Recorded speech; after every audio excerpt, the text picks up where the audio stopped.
Elle s'appelait Élise de Montfaucon, 24 ans, dernière descendante d'une lignée qui avait bâti un empire colossal dans l'industrie du luxe.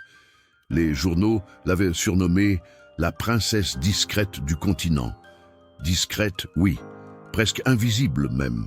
Pour le public, elle n'était qu'un visage apparu 3 fois dans la presse, une ombre élégante au balcon d'un hôtel particulier, une silhouette trop souvent floue, comme si quelqu'un avait volontairement brouillé les images. Ce soir-là, son dernier soir, elle devait annoncer officiellement sa prise de pouvoir à la tête de la Fondation Montfaucon, un consortium de milliards, connu pour ses œuvres caritatives autant que pour ses secrets. Elle n'est jamais arrivée. J'ai été appelé par son oncle, Armand de Montfaucon, figure austère, regard en acier, toujours en noir. Je suis documentaliste indépendant. Du moins, c'est la version officielle. La vérité, c'est que l'on me contacte quand le récit est trop étrange pour la police, trop dangereux pour les journalistes, trop compromettant pour les familles puissantes. Le manoir familial se dressait sur une colline de Loire, immense, froid, avec ses murs couleur ivoire et ses fenêtres qui ressemblent à des yeux surveillants. En entrant, j'ai senti une tension presque électrique. Des domestiques chuchotaient, des membres de la famille marchaient vite, la mâchoire serrée, comme s'ils avaient quelque chose à cacher, ou peur d'être vus. Armand m'a conduit dans un petit salon privé. « Elle a laissé quelque chose », m'a-t-il dit. « Quoi ?» « Un journal. Et ceci. » Il a posé sur la table un masque doré, d'une beauté hypnotique. Fine gravure, feuille d'or parfaitement intacte, 2 yeux vides, mais presque vivants. Elle l'a récupéré hier soir, a murmuré Armand. Où? C'est ce que vous devez découvrir. J'ai approché mes doigts du masque. Il était tiède, beaucoup trop tiède pour un objet métallique, comme s'il avait été porté il y a quelques secondes. Personne ici n'a le droit d'y toucher, m'a prévenu Armand. Pourquoi? Parce que ce masque appartient à une tradition de la famille Montfaucon, une tradition que nous avons choisi d'oublier. Je n'ai pas répondu, mais la phrase m'a frappé. Les familles riches n'oublient jamais par hasard. Armand a glissé vers moi un carnet relié en cuir, le journal d'Élise. Lisez-le, mais jamais en public, et surtout, ne montrez ce masque à personne. On aurait dit un avertissement, mais son regard disait autre chose. La peur. Dans ma chambre d'invité, j'ai ouvert le journal. L'écriture d'Élise était délicate, presque trop parfaite. 15 octobre, je crois qu'on me suit. À chaque sortie, je remarque le même homme. Parfois, il disparaît dans la foule, mais je sens sa présence. On dit que je suis paranoïaque. Peut-être. Mais je sais reconnaître un silence qui me regarde. 23 octobre, j'ai reçu un colis, sans nom, sans expéditeur. À l'intérieur, ce masque. Il ressemble à celui que portaient nos ancêtres lors des cérémonies du solstice d'or. On disait qu'il révélait la vérité cachée dans le sang. J'ai essayé de m'en débarrasser, il est revenu, 2 fois. 26 octobre. J'ai trouvé une lettre glissée sous ma porte. Le masque doit choisir son héritière. Je n'ai parlé de cela à personne. Qui croirait une histoire pareille? Plus tard dans la nuit, je suis sorti explorer le manoir. Les anciens Montfaucon regardaient les visiteurs depuis leurs portraits, leurs yeux peints d'une manière presque trop réaliste. Au bout du 3e étage, une porte était entr'ouverte, une pièce pleine de poussière, des couvertures sur des meubles oubliés, et au centre, un coffre de métal ancien, à moitié ouvert. J'ai allumé une lampe. À l'intérieur, une robe de cérémonie, vieille, luxueuse. Et un espace vide, la forme exacte d'un masque. Le masque qu'Élise avait laissé, la robe était encore imprégnée de parfum. Pas un parfum antique, un parfum récent. Élise était venue ici hier soir, et quelque chose ou quelqu'un l'avait suivie. En redescendant, j'ai croisé Lucien, le majordome, un vieil homme au dos voûté, mais aux yeux acérés. « Vous cherchez la vérité ?» m'a-t-il demandé. « Toujours. »« Alors, suivez-moi. Mais faites vite. » Il m'a conduit jusqu'à la salle de surveillance. Des écrans alignés, des caméras partout dans le domaine. Il a sorti une clé USB. Elle m'a donné ça le soir de sa disparition, m'a-t-il confié. Elle? Oui, l'héritière. Pour vous, pour celui qui viendrait après. Il a inséré la clé. Une seule vidéo. Timestamp, hier 23h47. On voit Élise courir dans un couloir, essoufflée, terrifiée, jetant des regards derrière elle. Puis elle s'arrête, approche la caméra. Ses yeux sont humides, mais décidés. Elle murmure. Si vous regardez ceci, le masque m'a choisi, mais la famille refuse. Je n'ai plus beaucoup de temps. Un bruit derrière elle, un craquement. Elle se retourne brusquement. On aperçoit une silhouette. Un homme?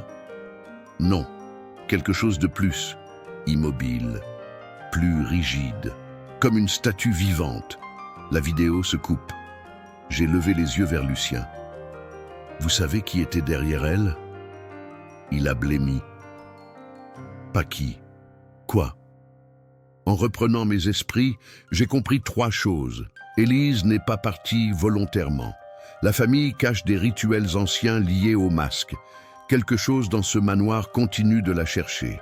Dans ma chambre, j'ai posé le masque sur le bureau. La lumière de la lampe glissait sur l'or. J'ai eu l'impression, non, la certitude, qu'il me regardait. Puis, soudain, un bruit sourd venant de l'intérieur du masque, comme un souffle. J'ai fait un pas en arrière et j'ai compris pourquoi Élise avait écrit dans son journal « Le masque n'attend pas, il choisit, il réclame ». Assis dans la pénombre, le masque doré tourné vers moi, j'ai senti quelque chose que je n'avais jamais ressenti en 20 ans d'enquête. Pas la peur, pas le danger, quelque chose de plus profond, un appel. Comme si Élise n'avait jamais vraiment disparu, comme si elle était encore là, quelque part, à travers le masque. Et cette nuit-là, j'ai compris, pour retrouver l'héritière, je devrais affronter l'héritage. Je n'ai presque pas dormi. Impossible. Le masque reposait sur le bureau, immobile. Mais j'avais l'impression qu'il respirait. Peut-être était-ce l'ombre de la lampe, ou peut-être...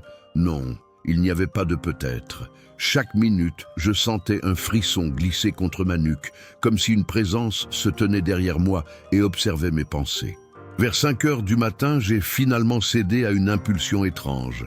J'ai ouvert à nouveau le journal d'Élise. Le cuir était encore chaud. Sa dernière phrase écrite « Le masque réclame » résonnait en moi comme une prophétie. Mais alors que je feuilletais machinalement les pages, quelque chose m'a frappé, un ensemble de dates manquantes. Des jours entiers, parfois des semaines, effacées, pas arrachées, pas barrées, effacées. Comme si les pages avaient été blanchies par un procédé ancien, impossible à comprendre. Et au milieu de toutes ces absences, une note écrite à l'encre plus récente, « Si quelqu'un trouve ceci, cherchez la chambre d'or. » La chambre d'or. Ce nom ne figurait dans aucun registre historique que je connaissais. À 7 heures, je suis descendu dans la grande salle à manger. Personne ne parlait. Les membres de la famille Montfaucon étaient assis, raides, droits, alignés comme des statues du 19e siècle. Ils m'ont observé entrer comme si j'étais un intrus, voire une menace. C'est là que j'ai rencontré Madeleine, la tante d'Élise. Une femme aux cheveux d'un gris argenté, habillée comme une reine d'un autre siècle. Ses yeux, en revanche, d'une froideur absolue. « Vous êtes l'enquêteur », a-t-elle dit d'un ton neutre. « Je suis celui qu'Armand a appelé. » Il n'avait pas le droit. Cette phrase m'a surpris. Le droit de faire entrer quelqu'un d'extérieur à la lignée du sang d'or dans cette affaire. Elle a posé sa cuillère avec une lenteur étudiée. Vous devriez partir avant que l'on ne vous demande de le faire. Est-ce une menace? C'est un conseil. Je ne pars pas tant que je n'ai pas trouvé Élise. Elle a levé les yeux vers moi, sans émotion. Ce n'est pas Élise que vous trouverez. C'est ce qu'il a trouvé. Après le petit déjeuner, Lucien m'a intercepté dans le couloir. « Venez, avant que quelqu'un ne vous voie. » Il marchait vite malgré son âge, me conduisant dans les escaliers de service, loin des couloirs officiels où les portraits de famille veillaient comme des juges silencieux. Dans une petite pièce isolée, un ancien garde-manger transformé en bureau, il a fermé la porte à clé avant de parler. « Monsieur, je dois vous donner ceci. » Il a sorti une enveloppe épaisse, scellée de cire noire portant le blason des Montfaucon, une couronne entourée de 3 serpents d'or. Qu'il a écrite. L'héritière. La veille de sa disparition. Pour vous. Elle m'a dit de ne la remettre qu'à celui qui n'a pas peur de regarder l'ombre en face. Mes doigts tremblaient légèrement lorsque j'ai brisé le sceau. À l'intérieur, une seule feuille. L'écriture d'Élise, nerveuse, précipitée. Je sais pourquoi on me surveille. Je sais ce qu'ils veulent. Le masque n'est pas un héritage, c'est une prison. Quelqu'un ou quelque chose doit rester derrière. Derrière, puis une dernière phrase, encore plus troublante. Si je disparais, ne croyez jamais la version de la famille. Cherchez mon ancêtre, celle qu'on a effacée, Adèle de Montfaucon, 1713-1737. Elle était la première. La première, quoi? Lucien me regardait, les yeux emplis d'une terreur qu'il ne parvenait plus à contenir. « Je crois savoir ce que vous allez me demander, a-t-il murmuré. Et j'ai peur de ma réponse. Nous sommes descendus jusqu'aux archives privées du manoir, un sous-sol voûté, glacial, où s'entassaient des décennies de livres, coffres, registres familiaux. Lucien a sorti une clé ancienne, une clé qui n'aurait pas dû exister encore. Cette section est interdite à tout membre de la famille depuis 1924, a-t-il expliqué. Pourquoi? Parce qu'elle contient la vérité sur le sang d'or. La serrure a grincé comme un animal blessé. Une odeur de parchemin ancien s'est échappée. Nous sommes entrés. À l'intérieur, des centaines de dossiers scellés, tous marqués du même symbole, le masque doré. Lucien a sorti un lourd registre. Regardez la lignée. Il a ouvert à la page du XVIIIe siècle. Adèle de Montfaucon, 1713. Pas de date de décès, pas de portrait, pas d'information, juste un nom, un néant. Pourquoi pas de date de mort? Parce qu'elle n'est jamais morte. Enfin, officiellement. Je l'ai fixée.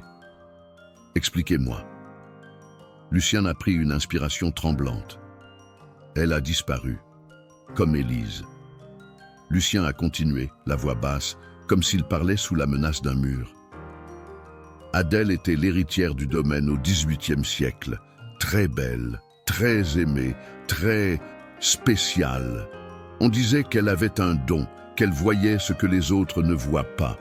Et puis, un soir, lors du solstice d'or, on lui a présenté le masque pour la première fois. Quel type de rituel? Les Montfaucon célébraient autrefois un pacte ancien. Le masque devait révéler l'héritier véritable. On le plaçait sur le visage de l'héritier lors d'une cérémonie. Mais à Adèle, il s'est collé. Collé comme une seconde peau. Impossible à retirer. Elle est devenue différente, moins elle-même. Plus une voix étrangère qu'on entendait la nuit dans les couloirs. Un frisson m'a parcouru la colonne vertébrale.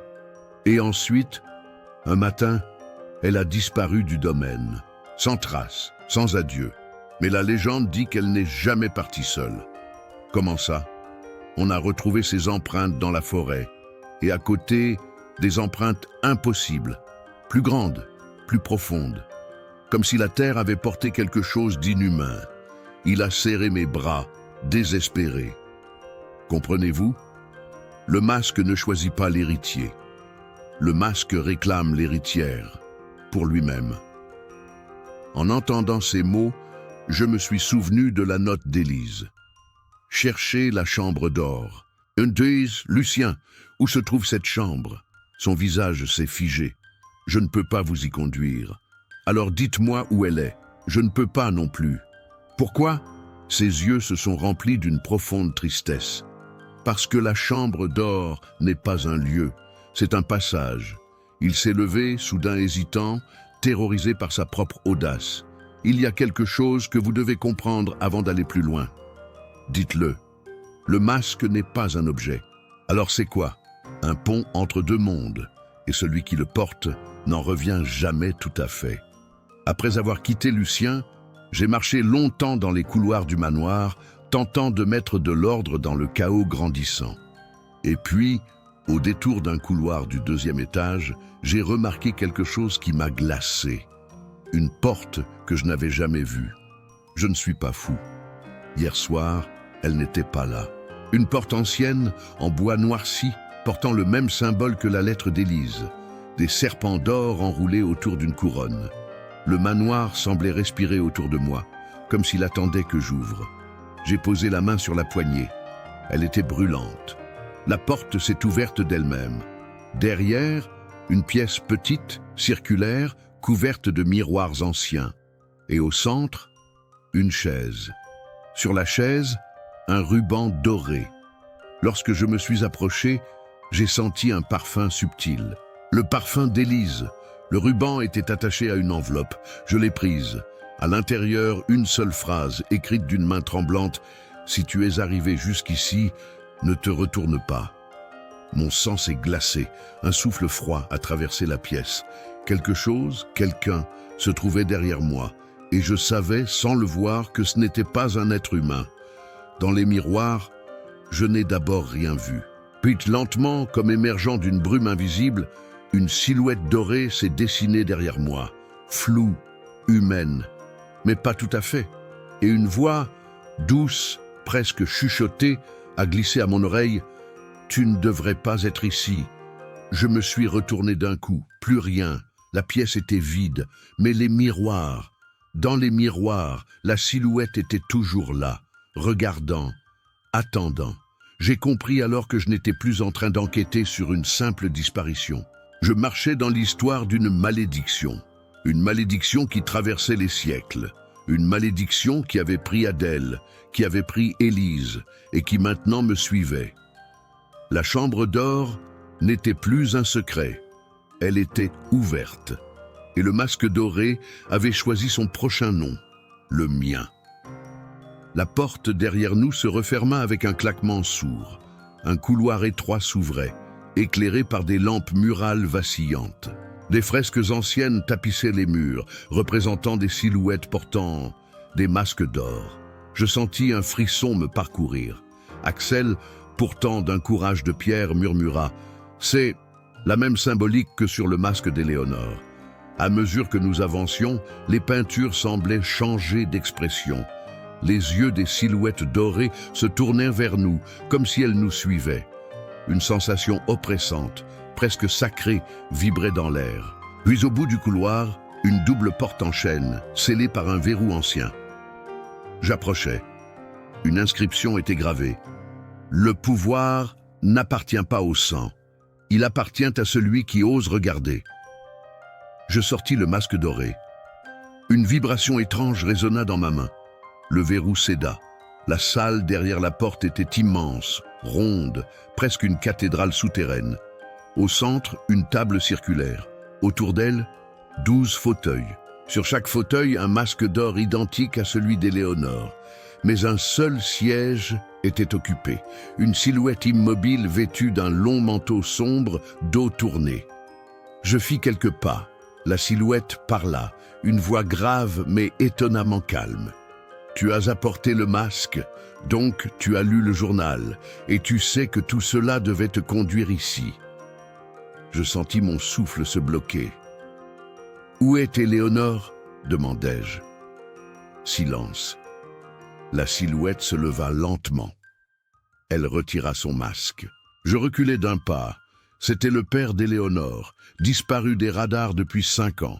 Declarado morto per la imprensa economica. Son visage avait changé, creusé, marqué, presque spectral. Ma fille savait trop de choses. Elle avait compris que notre empire n'était qu'une façade. Nous n'étions que les gardiens. Il montra les 12 sièges. Ce cercle existe depuis 2 siècles, et l'héritière devait en prendre la tête. Mais elle a refusé de jouer le jeu. Il approcha. Je l'ai protégée, j'ai mis en scène sa disparition, parce qu'il la voulait. Son regard sembla se perdre. Mais elle m'a laissé un dernier message, un dernier choix. Elle a dit Si quelqu'un me retrouve, qu'il décide pour moi. Je compris soudain pourquoi tout semblait orchestré, pourquoi le journal avait été laissé dans ma boîte, pourquoi chaque piste était si précise. Ce n'était pas une enquête, c'était un test. Tu veux dire que je suis ici parce qu'Éléonore l'a voulu? Il hocha la tête. Elle t'a choisi. Elle te faisait confiance plus qu'à quiconque, même plus qu'à moi. La gorge serrée, je murmurais. Alors où est-elle? Il se tourna vers une petite porte arrondie, dissimulée dans les ombres derrière l'assemblée. Derrière cette porte. Mais si tu entres, tu devras faire un choix dont tu ne pourras jamais revenir. Mes mains tremblaient. Axel me lança un regard lourd. Tu n'es pas obligé de le faire. On peut partir maintenant, oublier tout ça. Mais je savais que non. Je devais aller au bout. Je poussai la porte. Une petite pièce circulaire, une lumière blanche. Et au centre, Éléonore, vivante, amaigrie, mais vivante. Elle leva les yeux, un mélange de soulagement et de fatigue infinie. « Je savais que tu viendrais », dit-elle faiblement. Je me précipitai vers elle. « Pourquoi tout ça ?» Elle toucha le masque dans mes mains, parce que je voulais en sortir. Et pour briser cette dynastie, j'avais besoin de quelqu'un qui ne soit pas prisonnier du sang, du pouvoir, ni de leurs mensonges. Quelqu'un capable de tout regarder en face. Aos Pucco, entendit. Éléonore não queria assumir o império. Ela queria destruir o círculo e ela precisava de mim para quebrar o ritual. Alors, dis-je, qu'est-ce que je dois faire? Elle fit un faible sourire. Dire non, refuser le masque et sortir d'ici avec moi. Je pris sa main et je jetai le masque doré au sol. Il se brisa en éclats. Le son résonna dans tout le sanctuaire. Une alarme sonore se déclencha. La lumière vira rouge. « Courons !» Nous sortîmes de la pièce, Axel ouvrant la voie. Le père d'Éléonore nous regarda sans bouger, puis murmura. Je savais qu'elle le briserait. Allez, je les retiendrai. Venez avec nous, criai-je.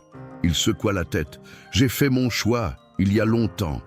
C'est à elle de vivre maintenant. Les portes se fermèrent derrière lui. Et nous courûmes, à travers les couloirs, les fresques, le labyrinthe, jusqu'à apercevoir la sortie, jusqu'à sentir la nuit froide sur nos visages. Nous étions libres. Quelques jours plus tard, dans un appartement discret à Marseille, Éléonore me donna une enveloppe. C'est la dernière pièce du puzzle, celle que personne n'a jamais trouvée. À l'intérieur, une clé USB et un message manuscrit. À divulguer quand tu seras prêt. C'est quoi? Elle me regarda longuement. La vérité sur l'Assemblée, sur leurs entreprises, sur leurs crimes, de quoi faire tomber tout leur empire. Je respirai profondément. Le poids du choix revint. Publier ça ou laisser le passé s'enterrer avec eux? Elle posa la main sur la mienne. Cette fois, le choix t'appartient entièrement. Je regardais l'écran de mon ordinateur, le curseur clignotait, et j'ai cliqué. Si cette histoire vous a captivé, alors vous faites désormais partie de ceux qui savent. Laissez un commentaire avec vos théories. L'Assemblée existe-t-elle vraiment? Éléonore a-t-elle réussi à disparaître à nouveau? Qu'y avait-il réellement dans la clé USB? Abonnez-vous à Écran Hanté pour ne pas manquer les prochains récits interdits. Des histoires que personne n'ose raconter.